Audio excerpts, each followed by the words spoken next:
जी Nazim, brake खां पोइ हिकु ॿीहर अव्हांखे प्रोग्राम में भलीकार चऊं था ऐं जीअं ब्रेक ते वञण खां पहिरियों अव्हांखे ॿुधायोसीं त प्रोग्राम जे हिन हिसे में असीं ॻाल्हि ॿोल कंदासीं मुल्क जी सियासी सूरत हाल ते ऐं ख़ासि तौर ते PTI जी जेका सियासत आहे, इमरान ख़ान साहब जी सियासत आहे ऐं उन जा जेके ॿिया नवां इल्ज़ाम खणी चऊं उहे साम्हूं अचनि पिया, उन ते ॻाल्हि ॿोल कंदासीं। त पाकिस्तान जी सियासत में हिकु ॿीहर -1 फार्मूला जेको आहे उहो डिस्कस हेठि आहे ऐं हिन भेरे अहिड़े क़िस्म जो जेको आवाज़ु आहे उहो PTI जे सुफ़नि मां अचे पियो। ख़ान साहब जो इहो शोर आहे हाणे तमामु घणो त उन्हनि खे टेक्निकल तौर ते आम चूंडनि खां पहिरियां नाहिल करण जी साज़िश थी रही आहे। संदसि अहिड़नि इल्ज़ामनि में केतिरी सदाकत आहे, प्रोग्राम जे हिन हिसे में असीं उन ते ॻाल्हि ॿोल कंदासीं। छा वाक़ई अहिड़े क़िस्म जी का साज़िश थिए पई या अहिड़े क़िस्म जा मौक़िया जेके आहिनि उहे ख़ान साहब पाण पैदा करे रहियो आहे। जीअं जेकॾहिं असीं इस्लामाबाद हाई कोर्ट वारो मामिलो ॾिसूं जिते उन्हनि जो केस हले पियो हिकिड़ी औरत जज खे धमकी ॾियण जे हवाले सां, कोर्ट उन्हनि खे बार बार मौक़िया फ़राहम कया त हू जेकॾहिं चाहिनि त मशरूत जेका ग़ैर मशरूत माफ़ी उहा वठी सघनि था, पर उन्हनि उहो मौक़ियो जेको आहे मिस करे छॾियो। उनखां पोइ जॾहिं उहे ॿाहिरि बि आया, जेका 3 कलाकनि जी हेयरिंग थी, उनखां पोइ सहाफ़ियुनि बि उन्हनि खां बार बार सुवाल कयो तव्हां माफ़ी छो न वरिती, सो उन्हनि ते को बि जवाबु उन्हनि न ॾिनो। इहो आहे। उन सां गॾोगॾु तोशाखाना केस आहे।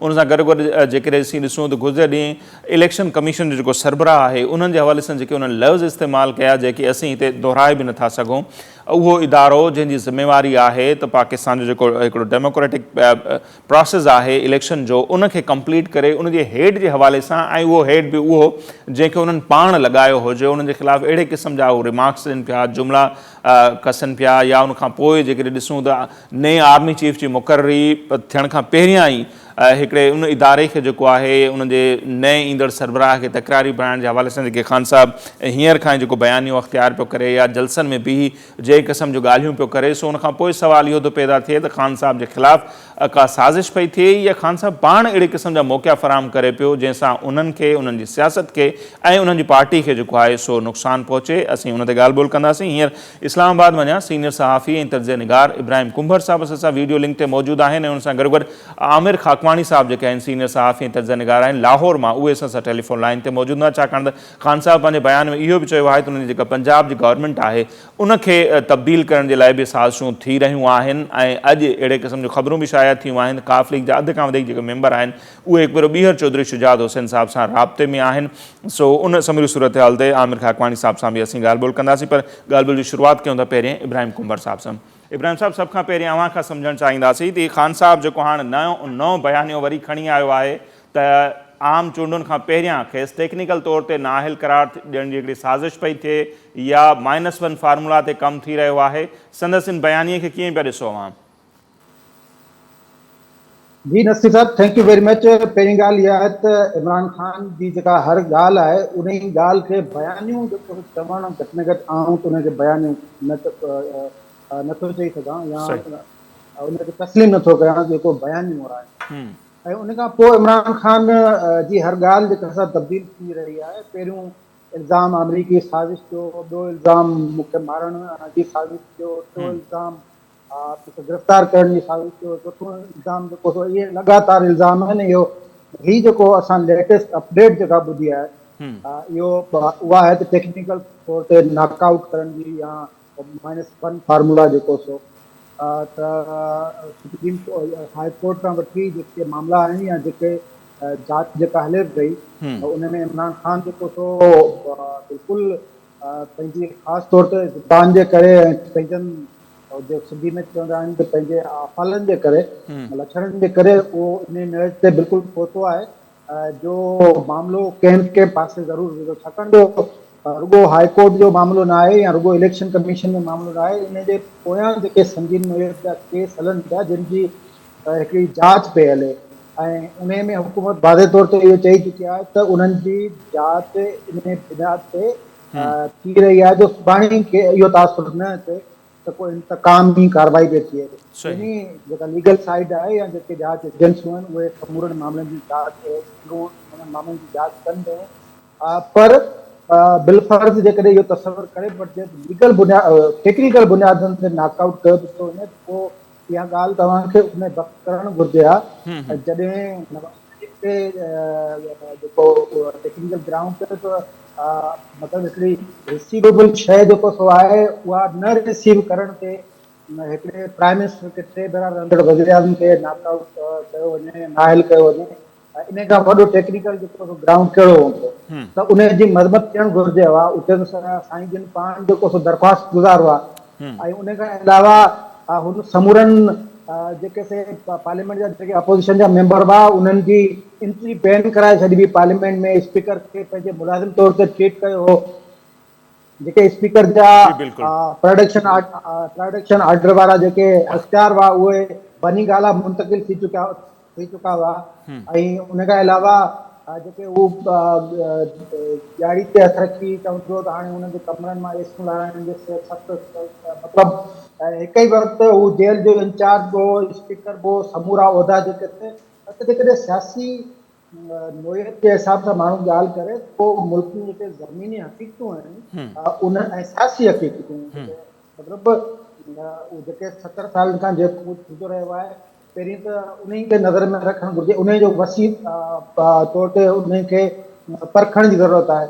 ऐं इमरान ख़ान साहिबु खे 2018 जी जेके चूंडूं हुयूं उन खां पोइ जेको ठाहे जोड़े अची कुर्सी संग हवाले कई त 4 सालनि में या पोइ 4 सालनि में इमरान ख़ान साहिबु उन सियासी सुधारनि जे हवाले सां छा कयो, पहिरीं सही। सुवाल हिते थो अचे। मामला हिकिड़ा लीगल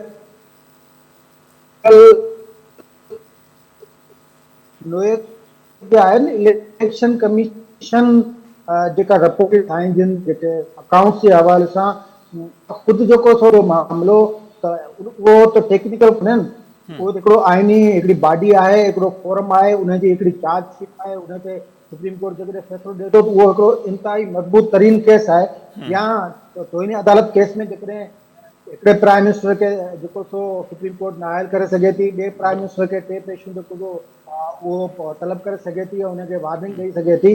त हाई कोर्ट हिकिड़ो क्रिमिनल साइड ते जेको तोहिनी अदालत जो नोटिस आहे उन में बि इंतिहाई सख़्तु क़दम न खयो, उन में तमामु घणी राहत ॾिनी आहे। हीअ बि ॿियो मौक़ो टेक्निकल पॉइंट इहा आहे त इमरान ख़ान खे ॿियो मौक़ो ॾिनो वियो आहे त भई 24 सेप्टेम्बर ताईं तव्हां जेको सो इहे मामला करियो ऐं जेकॾहिं उन विच में किथे तव्हां माफ़ीनामो ॾियो था त उहो 2 अखर जेके से माफ़ी लिखण जो लचक फॉर्म पैदा करण जो उहो जेकॾहिं अदराक न आहे पोइ उन वटि इहो हक़ ई नथो बचे त उहो समूरनि मामलनि खे ॾिसो सियासत पंहिंजी जॻह ते आहे। या त हक़ीक़त आहे हिकिड़ो कॉन्स्टिट्यूशन आहे हिकिड़ो, उन तहत मुल्क खे हलिणो आहे, उन में इदारा आहिनि, उन्हनि जी तौक़ीर बि आहे, एतिराम बि आहे। पार्लियामेंट में तव्हां पार्लियामेंट जी तौक़ीर बेतौक़ीरी कई तव्हां, इलेक्शन कमीशन खे तव्हां बख़्शो कोन, जजनि खे माना तव्हां ईअं बि जेको वणे जी उहो चलो हिकिड़ो शहर हो, उन शहर में समूरा इदारा वरितल हुआ, समूरनि इदारनि उनजी मुआवनत कई, मदद कई, उन्हनि जी सलाह सभु कुझु, पर हाणे सूरत हाल तब्दील थी चुकी आहे। उनजे करे सुभाणे जेकॾहिं कंहिं बि बुनियाद ते नाइल थिए थो त उनजे पोयां हिकिड़ो वॾो पस मंज़र बि आहे ऐं फैक्ट्स बि मौजूदु आहिनि। सही। सो त जेकॾहिं इब्राहिम साहब उन ते पाण वधीक बि ॻाल्हि ॿोल कंदासीं। सीनियर सहाफ़ी ऐं तर्ज़ निगार आमिर खाकवानी साहब असांखे ज्वाइन कयो आहे। बहुत शुक्रिया आमिर साहब, आपने हमें ज्वाइन किया। किस तरह देखते हैं आमिर साहब, खान साहब के हवाले से अब तक तो कोई फैसला आया नहीं है अदालत की तरफ से और उन्होंने पहले से ये कहना शुरू कर दिया है कि उनको टेक्निकल तौर पर नाअहल करने की साजिश हो रही है या -1 फार्मूला पर जो है वो काम हो रहा है, तो अदालती फैसला तो आया नहीं। उससे पहले इस तरह के बयान कुछ लोगों के ना कि तौहीन अदालत के ज़ुमरे में भी आते हैं और वो जो अभी से बयानियाँ बना रहे हैं, क्या उनको ये अंदाज़ा हो गया है कि उनकी नाअहली की तरफ मामला जा रहे हैं? आप किस तरह देखते हैं? नहीं, ये मेरा ख्याल है कि अदालत की फैसले की तरफ इशारा नहीं है इमरान खान साहब का, और अदालत में तो अभी फर्द जुर्म आयद होनी है। फर्द जुर्म का मतलब ये है कि शुरू होगा अभी, यानी आपको पता फर्द जुर्म से नाम साहब जो कि जुर्म का लफ्ज होता है तो हमारे यहाँ शायद लगता है कि शायद जिसे वो हो गया फर्द जुर्म को जब लॉ वाले ये कहते हैं इश्यूज फ्रेम करते हैं, अदालत इश्यू फ्रेम करती है कि इन बातों का जवाब किसने देना दोनों फरीकों को, वो यानी वहां से केस शुरू होता है। तो वो तो इतना नहीं खतरा लग रहा है, वो केस लंबा होगा, फिर उसमें ज़ाहिर अपील भी उसमें होती है। तो वो तो मेरा नहीं ख्याल कि ये है, इनको लग रहा है शायद कि इलेक्शन कमीशन की तरफ से या इस तरह का, देखिए एक चीजें चल रही हैं जो खुद इनके लोग पीडीएम के लोग भी प्राइवेटली आपस में बात करते हैं या वो करते हैं, इनको सबको लग रहा है कि इमरान खान को नाअहल हो जाएगा इमरान खान। अब इनको क्यों यकीन है कि भाई नाअहल हो जाएगा? ये तो भी चल रहा है, अदालत को फैसला आना है, इलेक्शन कमीशन को भी फैसला आना है, लेकिन वो एक तरह का, और ये लोग कहते हैं, पीडीएम के लोग भी ये कहते हैं कि भाई यही एक ऑप्शन है सब, क्योंकि इलेक्शन हुआ तो इमरान खान जीत जाएगा। आप देखें ना, आप इस पे गौर करें, गौर फरमाएं इस पे कि 9 जिमनी इलेक्शन में 9 हल्कों में इलेक्शन मुलतवी क्यों हो गया? उनमें से बेशतर हल्के तो वो है जो सैलाब का कोई ताल्लुक ही नहीं उससे। अब जैसे कि मुल्तान में कौन सा सैलाब है, या यहाँ पे शेखपुरा में सूबाई असेंबली का इलेक्शन हो रहा था, ननकाने में इलेक्शन हो रहा था, फैसलाबाद में इलेक्शन हो रहा था, कराची में इलेक्शन हो रहा था, वहां पे कौन सा हुई इलेक्शन का, यानी लियारी में कौन सा सैलाब आ गया, ये कौन अल्लाह ताला महफूज रखे सब जगहों को। इस तरह केपी में भी एक आध हल्के के सिवा बाकी बेशतर जगहों पे ये सिर्फ 9 हल्कों के सूबाई जो पहले जो इलेक्शन हो रहे थे मुल्तान में, जहाँ शामुद बशीर साहब की साहबजादी और गिलानी साहब के साहबजादे आपस में लड़ रहे थे, और शेखपुरा और ननकाने में जो सीटें थी, बावल नगर में भी, उनमें भी इलेक्शन अभी हो रहा था, अभी चंद दिनों में हो जाना था। और उसके बाद जो 9 हल्कों का इन सबको मुलतवी करने की वजह यही है कि उनको नजर आ रहा है कि इमरान खान बड़ी तादाद में इनके लोग जीत जाएंगे, इमरान खान खुद से तमाम हल्कों में से या बेशतर हल्कों से जीत जाए, तो वो एक जो जीत का और बर्तरी का तासुर उससे बचने के लिए इसको मुलतवी किया गया। तो सबको नजर आ रहा है, जो पीडीएम है उनको भी नजर आ रहा है कि इस वक्त इमरान खान को इलेक्शन में हराना मुमकिन नहीं है। आप देखें ना, जहां जहां जलसे कर रहे हैं खान साहब, रिकॉर्ड जलसे हो रहे हैं, तारीख किस्म जलसे हो रहे हैं शहरों में।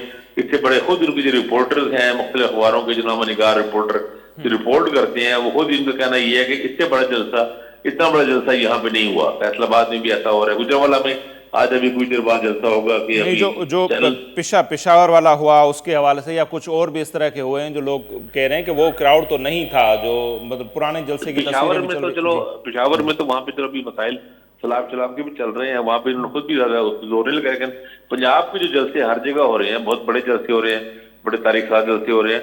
अच्छा, और आप देखें ना, जिमनी इलेक्शन आखिर मुलतवी होने की वजह क्या है? कोई वजह समझ नहीं आती। यही वजह समझ आती है कि भाई इलेक्शन उनको लग रहा है कि ये शायद पिछले जिमनी इलेक्शन की तरह ही रिजल्ट आएंगे और फिर नुकसान हो जाएगा। तो एक तासुर है, एक राय मौजूद है पीडीएम की जमातों के हल्कों के अंदर भी कि इमरान खान अगर नाअहल हो जाए किसी तरह, तब कोई इम्कान बन सकता है। तो मेरे ख्याल है खान साहब उस चीज को प्रिएम्प्ट कर रहे हैं। दूसरा, उनको लग रहा है कि इलेक्शन कमीशन जिस तरह एक वन साइडेडली खेल रहा है, या जिस तरह एक उम्मीदें सबको लग रही हैं इनको पीडीएम के लोगों के इलेक्शन कमीशन के जरिए, मेरे ख्याल है उस तरफ इशारा है, इस्लामाबाद हाई कोर्ट की तरफ इशारा नहीं है। और इलेक्शन कमीशन चलेगा जी, इलेक्शन कमीशन के सरबराह के हवाले से जो गुज़िश्ता रोज उनका बयान सामने आया है, जिस तरह के अल्फाज वो यूज़ करें, वो भी आपके सामने। इब्राहिम कुंभर साहब सीनियर जर्नलिस्ट हैं हमारे इस्लामाबाद से, वो भी हमारे साथ हैं वीडियो लिंक पे। सो आपकी राय अपनी जगह, उनसे भी मालूम कर लेते हैं। इब्राहिम साहब, अवां के कीअं थो लॻे त वाकई ईअं आहे जो उनजी मक़बूलियत तमामु घणी वधी वई आहे, हू कामयाब थियण न विया पिए, उनजे करे वाकई उनजे ख़िलाफ़ का अहिड़ी साज़िश थिए पई त इलेक्शन भी मुलतवी थी, या उनखे टेक्निकल ग्राउंड्स ते नाअहल भी करार ॾिजे, जेका खाकवानी साहब जी राय आहे? जी, खाकवानी साहब जो मूं मौक़िफ़ ॿुधो आहे, पहिरीं ॻाल्हि इहा आहे इलेक्शन कमीशन जे हवाले सां जेको सुवाल उथियो कहिड़े बुनियाद ते पहिरीं ॻाल्हि इहा आहे त इलेक्शन कमीशन जो आईनी इख़्तियार आहे त हू जेको सो पोलिंग जी तारीख़ ते कथा उहो तब्दील करे सघे थी। उहो इमरान खान या शाह महमूद कुरैशी या इमरान खान जे चाहींदड़नि जो जेको सो उहो ख़्वाहिशुनि ते इलेक्शन न हुनखे हलणु घुरिजे, ऐं न ई फ़िलहाल हले थी। उन खां पोइ हुनजो जेको सो जस्टिफिकेशन जेका ॾिनी आहे उहा क़ाबिल क़बूल आहे। उहा क़ाबिल इन्हनि तकनि में ज़मीनी जुर्म आहे जेका सिक्योरिटी पर्पज़ जे हिसाब सां पुलिस, एसपी, रेंजर ऐं फौज जा जेके दस्तावेज़ थियणा आहिनि, उन्हनि ते असांखे अञा क्लियरेंस न आहे मिली। जेकॾहिं उन्हनि तकनि में चूंड जेके सिक्योरिटी फोर्सिस जा अहलकार न मुक़ररु कंदा त बिस्का जी चूंड जेका आहे उहा तव्हांजे साम्हूं आहे। नतीजा पेशावर वारो बिल्कुलु दुरुस्त सवाल आहे त पोइ पेशावर वारो जलसो जेको उहो कोन्हो आहे। ऐं जेकॾहिं हिकिड़े कंहिं शहर में 10 शहरनि जा माण्हू अचनि था, त उहो पॉपुलर जेको सो उनजी इहो मसइलो इहो ई आहे। इमरान खान ऐं हुनजे चाहींदड़नि जे दिमाग़ में इहा शइ वही रही आहे त हाणे एतिरो पॉपुलर थी वियो आहे जो हाणे समूरा माण्हू सम्झनि था जिन खे न आहे हक़ीक़त में कुझु ॾूं बि आहे। मिसाल तौरु जेकॾहिं इहा ॻाल्हि दुरुस्त आहे त हाईकोर्ट जे पर्पज़ सां हुन आहे चयो अहिड़ी कोशिशुनि ते ॻाल्हि ई कोन्हे। इलेक्शन कमीशन खे चार्ज फ्रेम करे छॾी आहे ऐं उन खां पोइ जो पंहिंजा जेके बयान आहिनि उहे मौजूदु आहिनि। उन खां पोइ दहशत गर्दी रोक अदालत जॾहिं हुनखे चयो थी भई तव्हां अची पेश पेश थियण जे लाइ तयारु न आहियो, चयो जेको सो चाल चलत बि ॾिसण घुरिजे। रुॻो ॿिए कंहिंजे चवण सां या ॿिए कंहिंजो प्रेशर या प्रिएम्प्ट करणु, रुॻो तसवर करे वठणु, रुॻो इहो मक़रूज़ो ठाहे वठणु, इहो इन जो मतिलबु इन जो अमल दख़ल न आहे। या हिकिड़ो सियासत में खणी ईअं कंहिंजो ख़्वाहिश ॿुधे उहो चई सघिजे थो। इमरान ख़ान खे असुल में जेका ॻाल्हि खुटे पई उहा इलेक्शन कमीशन जी उहा चार्ज शीट आहे जंहिंजे ख़िलाफ़ हुन 15 हाईकोर्ट में दरख़्वास्त ॾिनियूं कार्रवाई रोकण जे लाइ। सही। अञा उहो हाईकोर्ट में उहो केस पेंडिंग में इलेक्शन कमीशन जे ख़िलाफ़। इलेक्शन कमीशन जेको हुनखे नोटिस ॾिनो आहे पार्टी फंड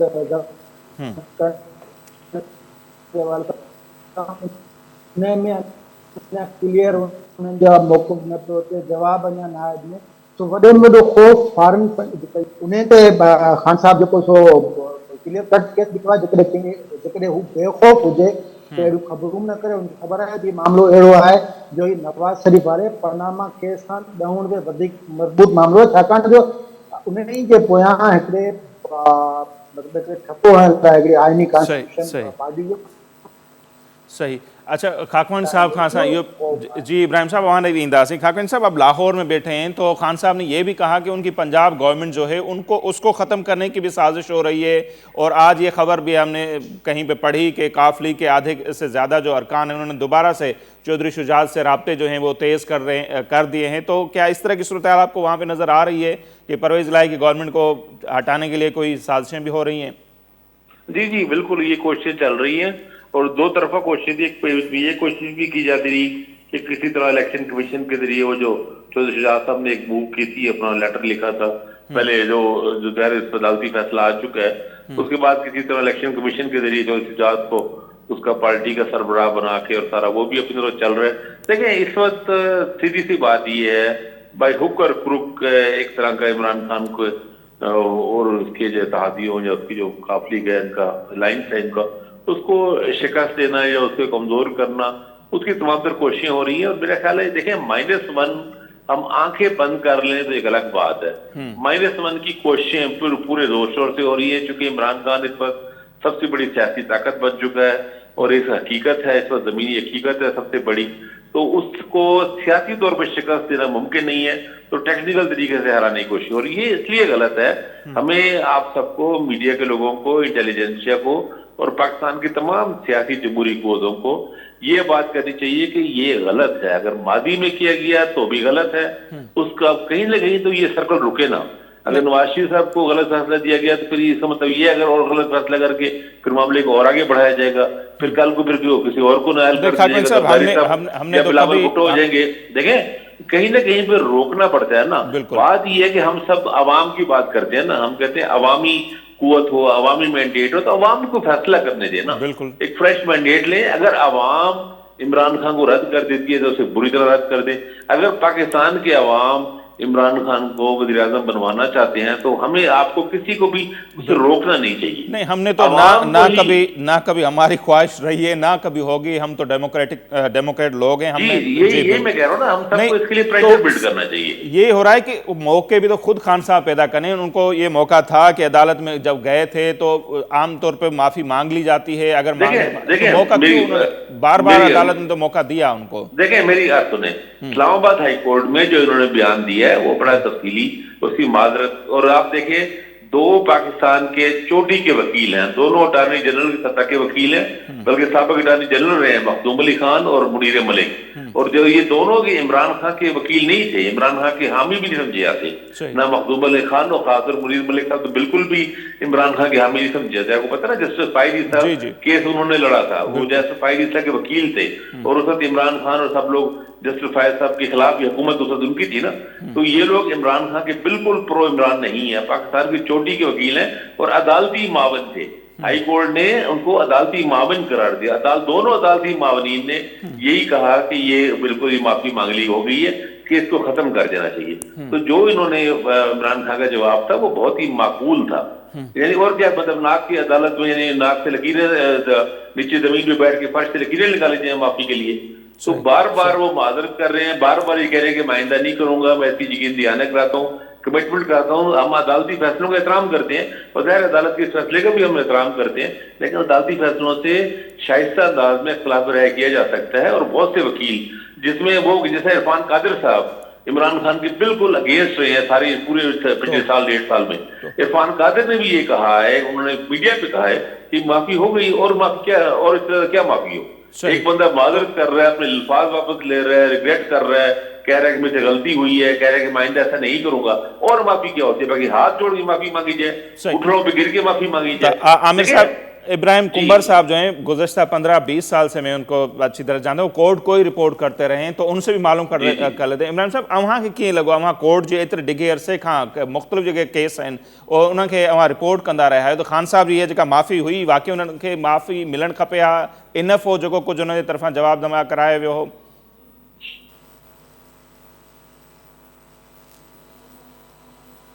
जी बिल्कुल, इन लफ़्ज़नि ते ऐं इन कंटेक्ट इहो मुनीर मलिक जो दलीलो 2 शयूं जेके आहिनि उन्हनि ते अदालत माफ़ करे सघे थी। हिकिड़ी त जेको जवाब जमा करायो आहे ऐं ॿियो कंडक्ट ॾिसे थी। कंडक्ट इस्लामाबाद हाई कोर्ट जी इहा राय आई त कंडक्ट अञा बि अहिड़ो आहे जो अञा ताईं जेको सो इनखे जेको माफ़ी वठण जे लाइ तयारु न आहे। अञा ताईं जो कुझु चयो वियो आहे तक़रीर में, उन खे चवण जे लाइ माना उनखे बयानु करण जा जवाब पेश था कनि, इहो कंडक्ट आहे। हा, इहो पाण चई सघूं था त इमरान खान खे जेका सज़ा मिली, जेको 6 कलाक ॿुधणी थी, ऐं अहिड़े न्यूज़ पेपर हिकिड़े शख़्स जंहिं कॾहिं जेको सो एतिरो बर्दाश्त न कयो, हुनजे लाइ इहा सज़ा काफ़ी। 6 कलाक जेको सो उहो वेठो रहियो ऐं 6 कलाक उन 2-3 दरख़्वास्त खे रोस्टरनि ते अचणु घुरिजे, अचण इजाज़त ॾिनी वञे, उहा इजाज़त न आहे। पर आम तौर ते जी इन अदालत जा केस जेके बि असां रिपोर्ट कया आहिनि उन्हनि में यूसुफ रज़ा गिलानी जो केस हो, उहो हुन विढ़ियो उन जे करे जो हिकिड़े पासे आइन हो, हिकिड़े पासे अदालती हुकम हो। हाणे प्रेसिडेंट रियासत जो सरबराह कमांडर इन चीफ उन जे ख़िलाफ़ सुई अदालतुनि खे यूसुफ रज़ा गिलानी ख़त लिखण चयो वियो, कीअं लिखे? जॾहिं इशू ते चूंड अचे हिते बीहे तव्हां अदालती फ़ैसिले खे तस्लीम करे या आइन खे करे उते केस ॾेई सघिजे थो, पर जॾहिं तव्हांखे अदालत हिकिड़ो मौक़ो ॾिए त भई तव्हां पंहिंजो जवाबु जेको सो आहे उनखे हिननि केसनि ऐं जिन केसनि जो हवालो ॾिनो उन्हनि टिनी केसनि में गैर मशरूत माफ़ी लिखंदी, ऐं उहो लीडर हेॾे पाए थो, उहो अदालत जे आॾो नक सां लकीरूं कढण या हथ वधण जो मसइलो न आहे, मसइलो 2 लफ़्ज़नि जो हो। त उते जेको रिग्रेट जो लफ़्ज़ आहे उते हू गैर माफ़ी जो लफ़्ज़ लिखी छॾिया, ॻाल्हि ख़तमु थी वञे। जॾहिं एतिरी लचक जंहिं लीडर में न आहे ऐं उहो एॾी खंभे ते चढ़ी वियो आहे जो बसि हाणे आउं मशहूरु थी वियो आहियां, उनजे करे अदालत फ़ैसिला करण में जेके उहो मुंहिंजे ख़्याल में जेके फ़ैसिला असां कवर कया आहिनि अहिड़े इन क़िस्म जी दरख़्वास्तूं, उन दरख़्वास्तुनि में जेको मुलज़िम हूंदो आहे, मुबैना मुलज़िम, उहो अदालत जे रहम करम ते पाण खे खरींदो आहे, उहो पंहिंजी ग़लती तस्लीम कंदो आहे। अदालतूं हिकिड़े केस में थियो गैर मशरूत माफ़ी जेका न्यायल हाशमी वरिती, उन में जस्टिस सुप्रीम कोर्ट जेको थियो आहे उहा उनखे इहो चयो त तव्हां जुर्म क़बूले वरितो आहे, उन जे करे डिसमिस करे छॾी ऐं सज़ा अची वई। ॿियनि केसनि में तलाल चौधरी या दानियाल अज़ीज़ वारे केसनि में बि अदालत उहे जवाब जेके थियनि माफ़ी वारा उहे रद्द करे छॾिया। हिनमें बि अटॉर्नी जनरल इहो नुक़्तो उथारियो त इशू शोकाज़ नोटिस हो, शोकाज़ नोटिस में हल्फ़िया बयानु ॾियणो पवंदो आहे ऐं उन में गैर मशरूत माफ़ी जो ज़िक्र हूंदो आहे। उहो सभु ठीक है। इब्राहिम कुंवर साहब, तमाम घड़ी मेहरबानी अवां जी, अवां असांखे वक्त ॾिनो। आमिर खाकवानी साहब, आपका भी बहुत शुक्रिया, आपने हमें वक्त दिया। नहीं ही हुई अॼु सूरत हाल ऐं सम्झण जी कोशिशि कईसीं त वाकई ख़ान साहब के ख़िलाफ़ का साज़िश थिए पई, साज़िशूं थियनि पियूं, या हू अहिड़े क़िस्म जा मौक़िया जेके आहिनि उहे पाण फ़राहम करे रहिया आहिनि। जीअं खाकवानी साहब चवनि पिया त इनफ आहे, उन्हनि माफ़ी जड़ो कर घुरी वरिती आहे, पर जॾहिं कोर्ट खां हू ॿाहिरि आया त सहाफ़ियुनि भी उन्हनि खां बार बार ये सवाल किया पिया त आपने माफ़ी क्यों नहीं मांगी कोर्ट से, तो उन ते ख़ान साहब को जवाब न पे ॾिनो। उहो ॿाहिरि बि चई पिया सघिया बाबा मूं जेको जवाब दाख़िल करायो आहे उहो माफ़ी ई आहे, पर उहो उन ते कोन्हनि। पर अञा बि चवनि पिया कुझु कानूनी माहिरनि जो ख़्यालु आहे त हू 22 तारीख़ ते बि या उनखां पहिरियां बि कोर्ट खां माफ़ी वठी सघनि था। उहो इहो कोर्ट ते आहे त उहा उनखे माफ़ करे थी या नथी करे। बहरहाल ही समूरी सूरत हाल आहे ऐं वॾो सवाल इहो थो पैदा थिए त वाक़ई का साज़िश थिए पई ऐं -1 जेका आहे वाक़ई उन तरफ़ का ॻाल्हि वधे पई ऐं जेकॾहिं ईअं थिए थो त पोइ PTI जो फ्यूचर छा हूंदो, उनजो वाॻूं केरु संभालींदो ऐं ख़ान साहब नाअहल थी वञे थो त ईअं ई नवाज़ शरीफ़ वांगुरु पोइ बि हू पार्टी जो हेड रहंदो ऐं उनजी जेका मक़बूलियत हू चवनि था उनजी मक़बूलियत आहे उनजो उन्हनि खे फ़ाइदो रसंदो या आम चूंडनि में उनखे नुक़सानु थींदो, उन ते पाण ॻाल्हि ॿोल कंदासीं। पर अॼु जो जेको असांजो प्रोग्राम आहे हिते पंहिंजी पुॼाणी ते थो पहुचे। असांजी ॾींदा इजाज़त। अलाह निगहबान।